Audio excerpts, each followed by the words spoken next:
Good afternoon, Dr. St. Clair and fellow classmates.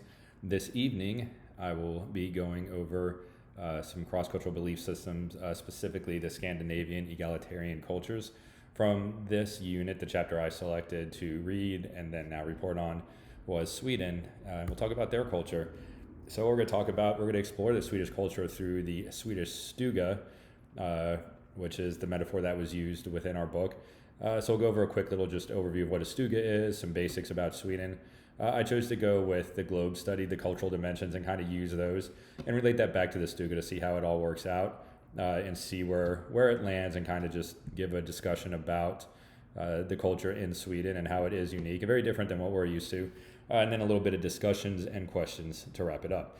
So first, what is the Stuga? Well, the Stuga is a Swedish summer home, although it's not always used in the summer, but it is a big deal for Swedes to go to their stugas or their summer homes during the summer for their vacation. They look forward to it very much. They are typically secluded in nature. Swedish people are very connected to nature, and they really, really value their individual time alone. So the Stuga is really a great place for them to go where they do get that connection to nature, what they call their green lung as they go through it, and it gives them their time alone. And then as we go through this, and you'll see that it really is a pretty strong metaphor for what their culture is. Just overall, when we think about Sweden, Sweden is not a large country population-wise. It has about 9.4 million citizens. Most are natural born. Most of them live there. A very small percentage are immigrants coming from about the 2008 timeframe during the Iraq War, where they did take in some refugees that came in, and they've had some trouble integrating them into society, especially with how it fits with their culture. So it's a little different. Based on that small population, Sweden has one of the lowest per capita rates compared to land. So there's not a lot of people for the amount of land that there is. So that really gives them the opportunity to use these stugas and get out there in nature because there are a lot of green spaces, a lot of protected areas. And Sweden really, as a culture, is a lot of juxtapositions. They are very socially conscious. Social equality is a very big deal. It is a prime factor in their culture. And they have a very strong welfare system, which includes mandated retirement, free childcare, health care, pretty much anything and everything is taken care of under their welfare system. Granted, they do pay a lot of taxes in that, but once it's done and over with, they've paid, they're good to go. But despite that, where almost I think a lot of people think of socialism or communism when you start hearing stuff like that, they do value individual achievement and individual performance and innovation. So it is very individually kind of oriented while still taking care of everyone. So it's really finding that middle ground. And so kind of the next point you see, a lot of people work that are public servants for the government. So that also rings back to that kind of social democracy or socialism type aspect. However, they also have one of the highest per capita of billionaires in the world. So it's not just about public servants. So they have this really good balance. Like I mentioned a couple times, they do practice social democracy. So they are capitalism, but it's more of a socially conscious capitalism where they try and make sure that everyone wins as much as possible, or at least that everyone's taken care of in capitalism. So it's capitalism with a conscience is how they refer to it. And a lot of this is really shaped by the environmental struggles. Although the southern portion is not as harsh or hostile as, say, the northern regions where it has more than 100 days of snow per year.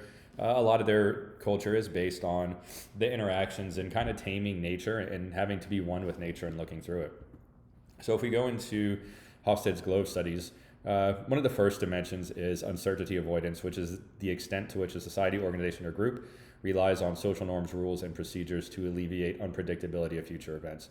So really you're looking at two sides here. Some people are really comfortable with the future being uncertain, while other cultures and other people do not like it at that. So kind of the way I imagine these is on a continuum between extremely accepting of uncertainty versus extremely avoiding. So if you can see where the star, that I kind of place Sweden and how I was looking at it and reading and taking in, kind of very heavy on the avoiding that uncertainty characteristic on the continuum. And some ways that we see this is they are unemotionally practical, very pragmatic, and that goes into their desire to have long-term success and get through nature and do everything. So they are very structured and consistent in their ways of doing business and their ways of operating. So that includes, a lot of hierarchical structures in a way and a lot of processes and ideas that there are bureaucratic levels to it that can get in the way, but they're more willing to take the delays or times to get through that process and have it done right the way they want it to be done for long-term success than they are to do it fast. There's a universal desire for consensus, and that's to build to keep them all going, to not have an uncertain future. They are strongly believe in science. They were one of the leading countries or cultures when it came to a scientific revolution and really pushing science to go forward. So how does that weight to the Stuga? Well, we're going there in the summer, and that's not uncertain. That is a certainty that we're going to do as an individual or as a family and as communities.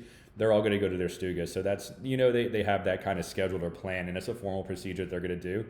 And then even if you look at kind of their government, the social welfare, a perfect example of that is a retirement that adjusts. So once you're retired, the government pays you your retirement, and it gives you more, it gives you less, depending on what the average citizen is making, to make sure that nobody's getting ahead or nobody's falling behind. And they're going to have that more certain future as they move forward. Then we have assertiveness, the degree to which individuals are and should be assertive, confrontational, and aggressive in their relationships with others. Here we kind of go more towards the unassertive side when it comes to Swedish culture, and I base this on they have a neutrality policy that was set decades ago, so they do not get involved in confrontation or war. They remain neutral with their other countries that are up there in the Scandinavian region. They have a very heavy emphasis on equality, which I take as being non-confrontational because you want everyone to be there. So when you look at some of these things, you start getting towards the unassertive side, but I wouldn't go all the way that far because they are very welcoming, but they're not. So you can expect to, if you visit Sweden, as you go in there, that people will be very welcoming and kind to you and nice, very initially, and then they retreat back into their own areas and really leave you up to your own devices and what you're going to do. So if you think about this for the Stuga, what you're looking at is it's an individual or family retreat. They're off there by themselves, and they really value that alone time with themselves or their family. So it's not really confrontational or anything like that. It's just really separatist and being on your own, which I take as being kind of low assertive on the scale or continuum. And then when you think about it too, these Stugas, there's not other ones visible when you go to them. So you're out there in nature by yourself and you're far away from everybody else. Egalitarianism is the degree to which a collective minimizes gender inequality. And this is a huge deal when we talk about equality for Swedish culture. They believe heavily in equal pay for equal work and have taken steps to get there, although not all their steps have been correct. And they've ran into some struggles and have some of the same issues as other countries, but they are very dedicated to it. 85% of women are employed outside of the home, and they practice the humane capitalism or capitalism with a conscience to make sure that everyone's taken cared for and everyone is able to progress and move forward and achieve based on their own merit and what they're working. How this relates to the Stuga is it's equal access to all. Everyone can go. Most families have one, and most of them are open to go back and forth where you can go into the properties and you have free access to the areas as long as you don't mess it up. And it's not really solely for men. Women enjoy doing this too, and families do it together. So on the scale, specifically since we're looking at Scandinavian egalitarian cultures, they're going to be very high on the egalitarian side. So I put them more towards the extremely egalitarian on the continuum that I made. Performance orientation is the degree to which a collective encourages and rewards group members for performance, improvement, and excellence. The Swedish culture places a heavy value on innovation and trying to move forward and to make things better and progress, streamline, and efficiency. So they really are looking towards that performance. So they have that heavy value on innovation. The unemotional practicality, kind of like I mentioned before, they have systems and processes that may not be perfect. They are trying to improve them, but they are going to stick with that in a very pragmatic sense. It's a complex machine of equality that they have to get there and work it, but they stick with it. So it's all about performance of their systems and their government and their process and their society of finding that equality in the right way. So I kind of look at it like IKEA in my mind, that that is innovative. There is the performance improvement and excellence, trying to minimize the space, have it open, have things ready to go, make things simple. And so that's kind of related to me. And I thought of IKEA when I was thinking of performance orientation. As this relates to the Stuga, really during the industrial age, it was a very rapid transition where Swedish culture moved from the farm and the villages into city centers while they were going through this revolution. But that wasn't that long ago for them, so they're not that removed from farm life or their villages. So they have these kind of, that juxtaposition I was talking about before, where they have that performance orientation, but they're not all the way up there because they are still wanting to retreat back into that village or that farm lifestyle and kind of more with their closer family or just themselves. So they reward the performance orientation, but then they really try and get away from it as well. So it was odd to me as I was reading this. Typically, you would think when you have high performance orientation that you probably could have low humane orientation, which is the degree to which a collective encourages and rewards individuals for being fair, altruistic, generous, caring, and kind to others. However, for Swedish culture, they're going to be pretty high on this one too. Think about the social democracy government they follow. There's six kind of cornerstones of that are equality, freedom, democracy, solidarity, security, and efficiency. An example of this is their fines and punishments. So that's not one crime or one punishment for all crimes, or say for a traffic violation like speeding. They really take into account your ability to pay, your income, and they really determine it from there. So one person could be going 10 miles over the speed limit, and based on their income level and what they have, they pay a $100 fine, where somebody else could pay $12,000 because they're one of those billionaires that are there, and that's what their punishment is. So it's much more about being fair and altruistic in what they're doing. So how this relates to this Stuga is you will not see any no trespassing or private property signs like we see in the States a lot. Everyone's welcome. But the thing is, you don't mess it up. As you go through, there's nothing wrong with picking berries or like walking through and exploring nature and doing things. Even if you get close to somebody's Stuga, they welcome that. They're open with that. You just don't mess it up as long as you don't trample it or destroy the area. As long as you're caring for nature in the way that they are. So for me, that's very generous and kind to others, so that people just have that access. And they're very related communally into their village, which typically those both are going to be their family or themselves. And they're going to treat it well, and they're going to treat everyone kindly and be respectful, like I said, for that initial part, and then they're going to treat back on their own. So over here, I put them more towards the humane orientation versus the non-humane orientation. We have two types of collectivism in Globe. The first one is institutional collectivism, which is the degree to which organizational and societal institutions practices and encourages and rewards collective distribution of resources. So that goes back to that social democracy that they have that we've talked about, their primary focus on equality. And like I mentioned going through the Stuga, they have this idea that's called every man's right. And that's that every man and every woman has a right to nature and the resources. So they have free access to that. If you want to go rafting or canoeing or fishing, you don't need to pay or do anything. You do need a license or some sort of registration most of the time, but it's free and everyone has that right. So it's really a good distribution of resources across the culture and across the country. So for me, they get pretty high on being institutionally collective. Second form of collectivism we have is the in-group collectivism, the degree to which individuals express pride, loyalty, cohesiveness in their organizations or families. Closer to the middle on this one for me. Despite economic advancement, they're still very close to the farm, like I mentioned.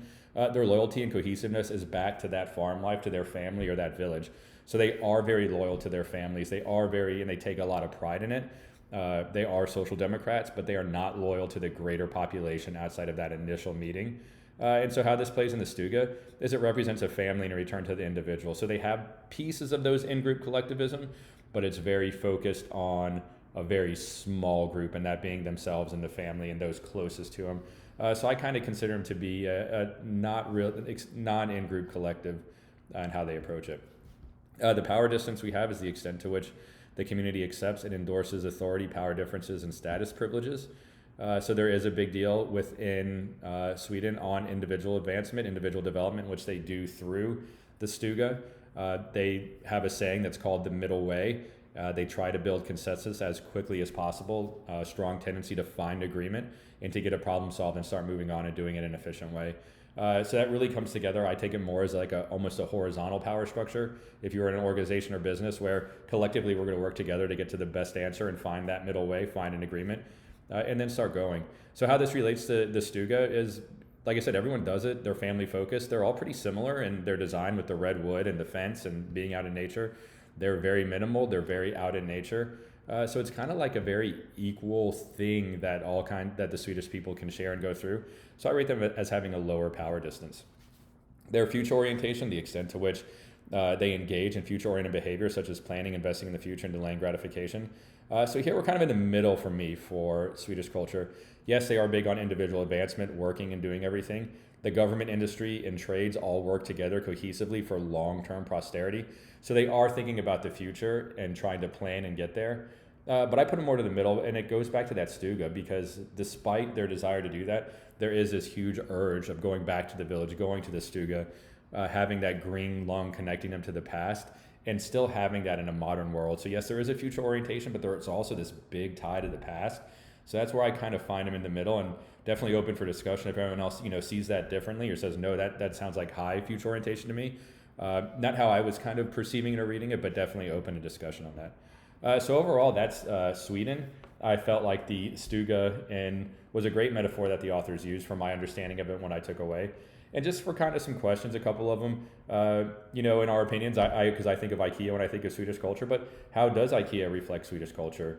And then a second question that we could be discussed: would Sweden's concept of social democracy and how they do it, would it work here in the United States, and why or why not? Because we are very different cultures, but I think we do have a lot of people that are very into equality and understand the importance of that. So that's my presentation on Sweden. I hope everyone has a great evening, and I look forward to discussing.